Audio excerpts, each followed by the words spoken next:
Akkam jirtu kabajamoota fi jaalatamtoota hordoftoota biiftuu Oroo akkuma jirtanitti nageenyi keenya kan kabajaatiif kan jaalalaa isin haa ga'u isin hin jenne itti haasofnaan oduu sa'a kanaa qabannee dhiyaannee jirra.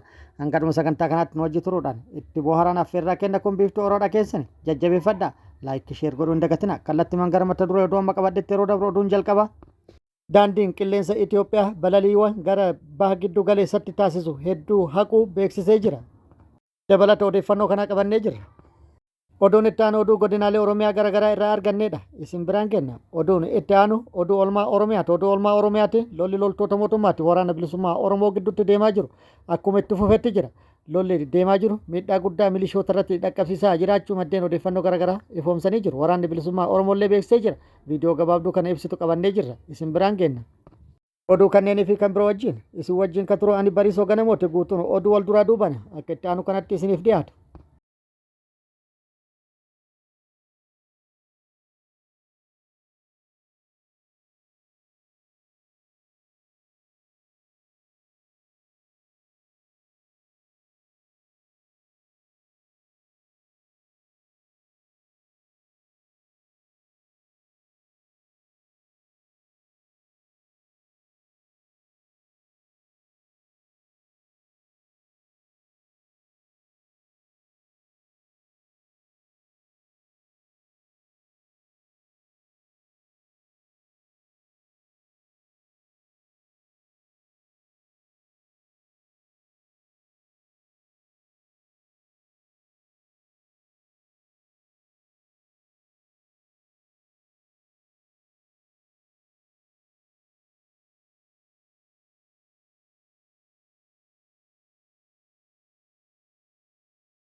Jadi tokko mana tani.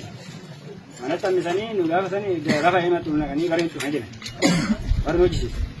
Daandiin qilleensa Itoophiyaa rakkoo nageenya baha giddu galeessatti wal qabatee haala jiru irratti ibsa kennee jira. Rakkoo nageenya baha giddu galeessatti uumamee wal qabatee naannoon qilleensa baha giddu galeessaa waan cufatee fi daandiin qilleensa Itoophiyaa hanga beeksisni biraa bahutti balalii gara baha giddu galeessaa biyyoota garaagaraatti fi magaalota garaagaraatti taasisu akka adda dhaabe yookaan akka haqe beeksisee jira. Iddoowwan ga'umsi balalii isaanii haqaman keessaa Oomaan, Beerut, Bahareen, Teelaaviv, Doohaa, Kuweet, Dubaay, Shaarjaa, Abudabii, Dammaam kan kana fakkaatan yoo ta'u kanaan wal qabate yeroo balaliiwwan jalqabamanitti guyyaa bira balalii bilisaa jijjiirachuu yookaan riibuu taasisu bakka ga'umsa dhiyootti balalii jijjiirachuu tikkeettitti yoo hin fayyadamne immoo guutumatti deebisuu akka furmaata rakkoo mudateetitti kaa'amanii jiru. Oduun itti aanu Itoophiyaa fi Keeniyaan nageenya naannoo daangaa mirkaneessuu fi duula waraana waloo gaggeessuuf waliigaluun dhagahamee jira. Itoophiyaa fi Keeniyaan naannawa daangaa biyyoota lamaanii Mooyyaalee Marsaabeet Turkaanaa keessatti qindoominaan nageenya cimsuu fi akkasumas weerara qaxxaamura daangaa fi bu'uuraalee misoomaa ijoo biyyoota lamaanii walitti hidhan eeguudhaaf duula waraana waloo qindaa'aa gaggeessuuf waliigaluun gabaafamee jira. Waliigalteen kun carraaqqii waliigaltee tumsa ittisa kanaan dura ture.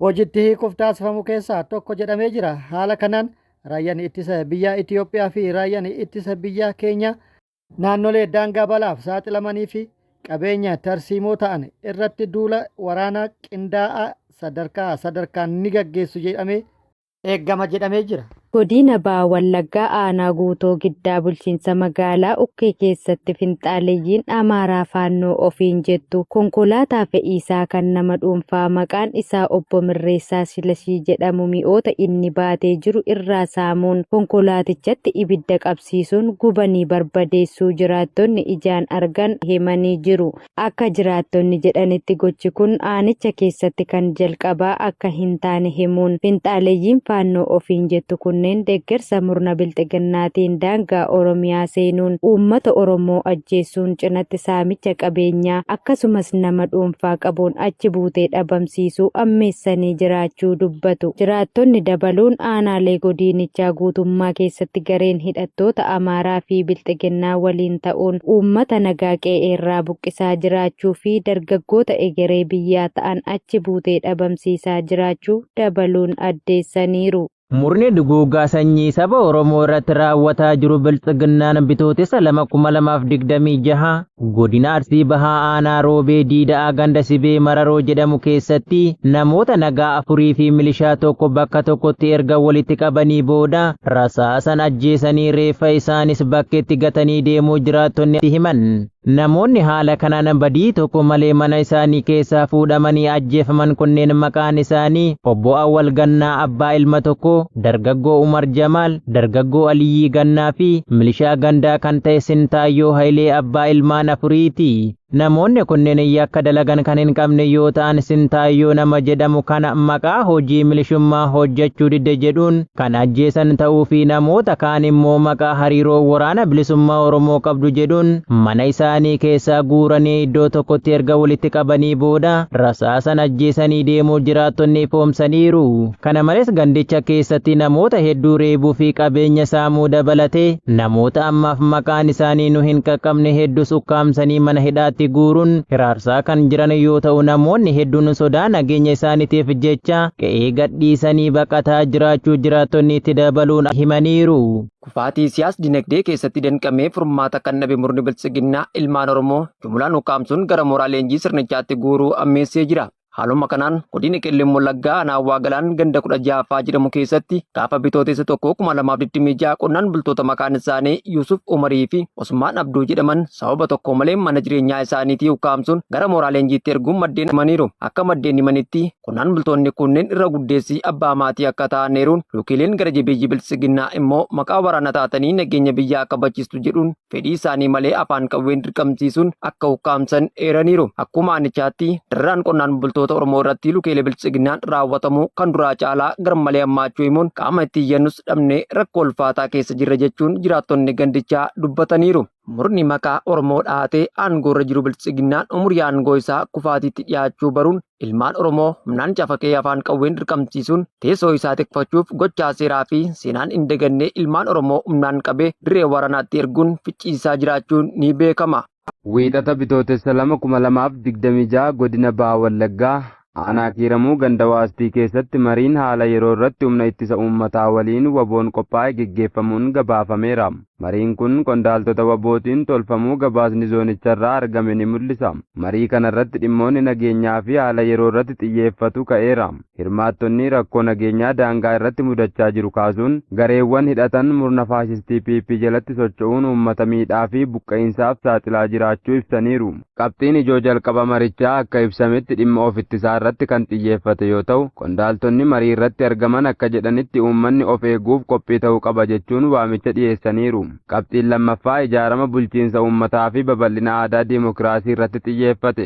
Qondaaltonni sirna bulchiinsaa jabeessuu akkasumas hanqina bulchiinsaa fi jeequmsa ittisuuf dammaqinaan hojjechuun barbaachisaa ta'uu ibsaniiru. Kana malees Oromoon aadaa badaa qaamni biraa na ittisuu qabda jedhuun qawwee isaa garee dhufaa darbaatti kennee qe'een isaa akka weeraramu ta'e kana dhiisee qawwee ofii jabeeffatee diina manatti itti dhufe ofirraa buqqisuutti jabaachuu qabaa jedheera. Dhumarratti Oromoota aanaalee ollaa jiran waliin qindoominaan hojjechuun nageenya naannoo tikfachuun murteessaa ta'uu qaba jechuun isaanii marii kana irratti hubachiifameera. Oduun itti aanu oduu oolmaa Oromiyaati. Oduu oolmaa Oromiyaatti lolli loltoota mootummaatiif waraana bilisummaa Oromoo gidduutti godinaalee Oromiyaa garaagaraa keessatti gaggeeffamaa jiru akkuma itti fufetti jira. Har'as godinaalee Oromiyaa yookaan zooniilee Oromiyaa garaagaraa keessatti lolli loltoota mootummaatiif waraana bilisummaa Oromoo gidduutti gaggeeffamee jira. Giddu galaa fi lixatti lolli loltoota mootummaatiif waraana bilisummaa Oromoo gidduutti gaggeeffame miidhaa guddaa dhaqqabsiisuun injifannoo guddaa irratti argachuu waraanni bilisummaa Oromoo beeksisee jira. Mootummaan gama isaatti humna guddaa bobbaasuun sakattaa waraana bilisummaa Oromoo jedhu gaggeessuu cimsee itti fufee jira. Faallaa kanaa immoo humnoonni inni sakattaa waraana bilisummaa Oromootiin bobbaase namoota nagaatii fi qabeenya namoota nagaa irratti kan xiyyeeffatan ta'uu maddeen odeeffannoo garaagaraa gabaasanii jiru. Kun akkuma jirutti ta'e har'a waraanni bilisummaa Oromoo zoonii lixa Oromiyaa aanaa Qondaalatti mooraa waraana mootummaatitti seenuudhaan tarkaanfii fudhateen miidhaa guddaa dhaqqabsiisuun injifannoo argatu odeeffannoon nu gahee jira.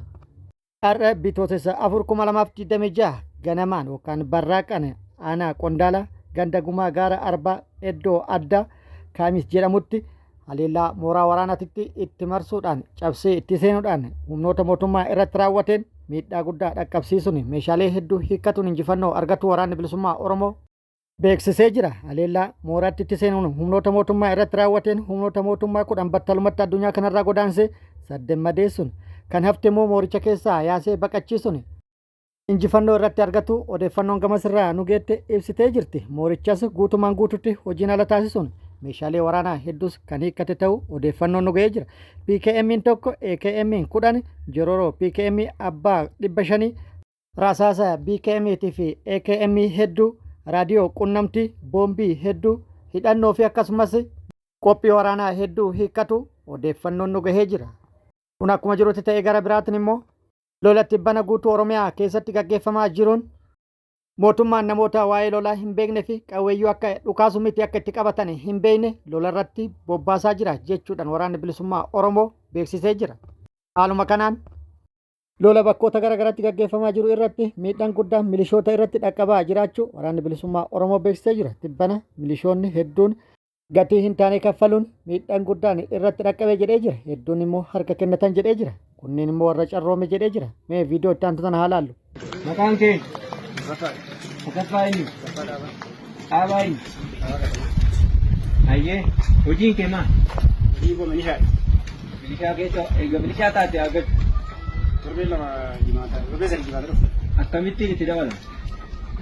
Amma jimaata qabanii humnaan nu fidanii aanaa isaan beellu as geenye aanaa isaa qorannaan waantoo godhattee jedha.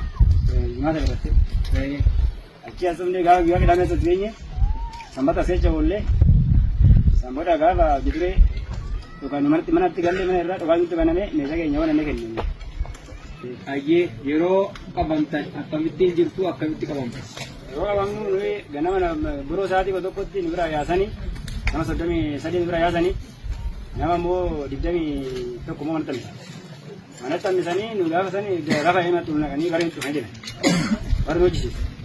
Isheen mana ciimna amma namaan akkuma viidiyoo kanarraa argitanitti kan haasaa taasisan kun milishoota boojamanidha. Akkuma haasaa isaanii irraa dhageettanitti haasaa isaanii irra waan nama ajaa'ibu waan hedduu dhageettanii jirtu. Akka haasaa milishaa kanaatti gara milishaatti kan dhufe torbaan 3 qofa leenjii kamillee osoo hin fudhatin gara dirree waraanatitti geeffame. Dirree waraanatitti geeffamuu qofaa miti. Dirree waraanaa kamitti akka geeffame eessa akka dhaqe aanaa kam bakka kam akka duulchifame hin beeku. Bakka duulettis eenyuun loluuf akka duule waan irraa beeku hin qabu. Qaamonni milishaa kana bobbaasanis lafa inni itti duule bakka itti geessanis itti hin himne. Haala kanaan milishaan gara dirree waraanatitti geeffaman bu'aa maalii fidu jedhamee yaadama. Injifannoo kam galmeessu jedheetiniin itti abdatama. Wanti deemaa jiru kan nama ajaa'ibsiisudha. Yeroo kaan daa'imman umriin isaanii lolaaf hin ga'in dirqamaan haadha abbaa jalaa guuranii leenjii magaallee osoo ittiin kennin dirree lolaatitti geessu. Maaltu deemaa jira maaltu yaadame? Gama biraatiin immoo isaan viidiyoo irratti argitan kana kan harka kennatuudhaan lubbuu ofii baraaran dhugaa jirtu. Haala amma viidiyoo irratti argitan kanaan ifaa odoo jiru isaan kunniin humnoota mootummaati miti. Footooshooppii qindaa'ee dhiyaate jechuudhaan lubbuu ilmaan namaa irratti baacamaa jira. Mootummaan humnuma ofii bobbaase waakkataa jira. Kun immoo maali kan jedhus gaafidha. Oduu biyya alaatiin lolli baha giddu galeessatti qindoomina Ameerikaatii fi Israa'eliin Iraan irratti baname har'a guyyaa 5ffaa isaa itti fufee jira. Lolli guyyoota 5 kana keessatti fufteedhaan gaggeeffamaa ture miidhaa guddaa dhaqqabsiisee jira. Kan yaadame ol ta'ee jira. Israa'el lola kana gaafa jalqabdu lola guyyaa 4ti. Guyyaa 4tti ni xumurra jechuudhaan kan jalqabde yookaan gara lolaa akkan seenti yoo ta'u amma immoo lolli bifa san kan qabatee miti. Guyyaa 4 miti guyyaa 40mattu lola xumura argatu hin fakkaatu. Leellaan Israa'el fi Ameerikaan raawwataa jiranis cimeetti fufee jira. Deebiin yookaan qolannaan Iraan taasiftuu fi haaloo ba'insi Iraan taasisaa jirtus daran kan jaraa caalee mul'atee jira. Miidhaa guddaa dhaqqabsiisee jira. Biyyoota 15 irratti yoo xiqqaate Iraan haleellaa raawwatuun akka addunyaatti biyya guyyaa tokko keessatti biyyoota 10 ol irratti haleellaa raawwatuun gahumsa humna ofii agarsiiftee tan jalqabaa taatee jirti. Gama biraatiin lola kanaaf Iraan qophii yeroo dheeraa qabaachuu kan ibsitee fi meeshaa gahaa misaa'iloota hedduu qabaachuu kan beeksifte yoo ta'u faallaa kana immoo Ameerikaa hanqinni meeshaa waraanaa kan isii hanqate ta'uu fi meeshaa waraanaa barbaacha biyyoota garaagaraa dubbisaa jiraachuun maddeen odeeffannoo garaagaraa gabaasanii jiru. Iraan haleellaa buufataalee waraanaa Ameerikaa biyyoota garaagaraa keessa jiran irratti raawwataa jirtu cimsitee itti fuftee jirti. Buufataalee waraanaa bira dabruudhaan imbaasii Ameerikaa biyyoota garaagaraa keessa jiran irrattis haleellaa raawwatu jalqabdee jirti.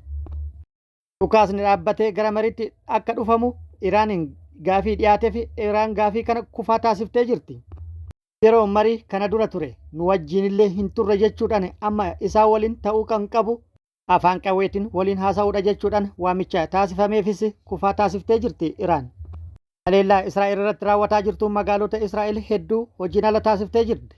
Haleellaa Iraan irratti raawwatamaa jiru kanaan wal qabatee biyyoonni garaagaraa yaada garaagaraa dhiyeessaa jiru.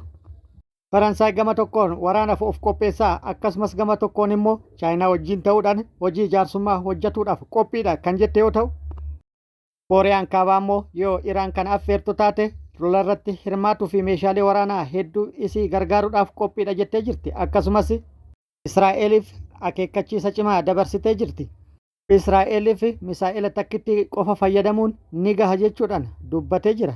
Pirezidaantiin Kooriyaa kaabaa Raashiyaanis haleellaa Iraan irratti raawwatamee fi sababni gahaan hin jiru jettee jirti. Haaluma wal fakkaatuun Ameerikattis uummanni Ameerikaa haleellaa Iraan irratti raawwatameef sababni gahaan hin jiru jechuudhaan dhiibbaa guddaa pirezidaantii biyyattii Doonaald Tiraamp irratti gaggeessaa jiru. Lola hin barbaachifnee fi sababa hin qabnee fi lubbuun loltoota Ameerikaa maaliif ba'a? Loltoonni Ameerikaa maaliif dhuman? Jechuudhaan dhiibbaan guddaan gaggeeffamaa kan jiru yoo ta'u, akka miidiyaaleen tokko tokko gabaasanitti pirezidaantiin Ameerikaa Doonaald Tiraamp lola kanaaf ilma isaa akka ergu gaafatanii jiru jechuudhaan hedduun gabaasanii jiru. Gama biraatiin immoo biyyoonni Arabaa haleellaa nurratti raawwatamaa jiruuf obsa fixanne jedhaa jiru. Obsa fixachuu isaanii waliin wal qabate tarkaanfiin fudhatuuf deeman maal akka ta'es adda hin baane. Kun akkuma jirutti ta'e haleellaan Israa'elii fi Ameerikaan qindoominaan Iraan irratti raawwataa jiran har'as kan itti fufe yoo ta'u, Iraanis haaloo bahiinsaan haleellaa raawwataa jirtuun cimsitee itti fufuudhaan miidhaa guddaa dhaqqabsiisaa jiraachuu maddeen odeeffannoo garaagaraa gabaasanii jiru. Lolli kun akkuma addunyaatittu dhiibbaa guddaa dhaqqabsiisaa kan jiru waan ta'eef asumatti dhaabatuuf dubbiin gara marii dhufuu qaba jechuudhaan hedduun yaada dhiyeessaa kan jiran yoo ta'e illee wanti dhagahamee hin jiru. Walumaa galatti lolli kun dhaabbatee rakkoon jiru mariin akka furamu yaada uummata addunyaa kanaati. Lolli badii malee waan misoomsa hin qabu. Daa'immantu itti dhuma, dubartoota itti dhuma. Lolli kun dhaabatee nageenya habuun immoo hawwii kenna Waaqayyoon nagaa haa buusu. Kabajamoota fi jaalatamtoota hordoftoota Biiftuu Oroo oduun ammaaf qabadhe kan hanga ammaa kana guutuu oduu wajjin isin wajjin kan ture ani Bariisoo Ganamooti. Hanga yerootti aanutti deebinee wal agarrutti nageenyi Rabbi isiniif haa baay'atu. Nagatti nu turan hawwii kenna, nagatti nu tura.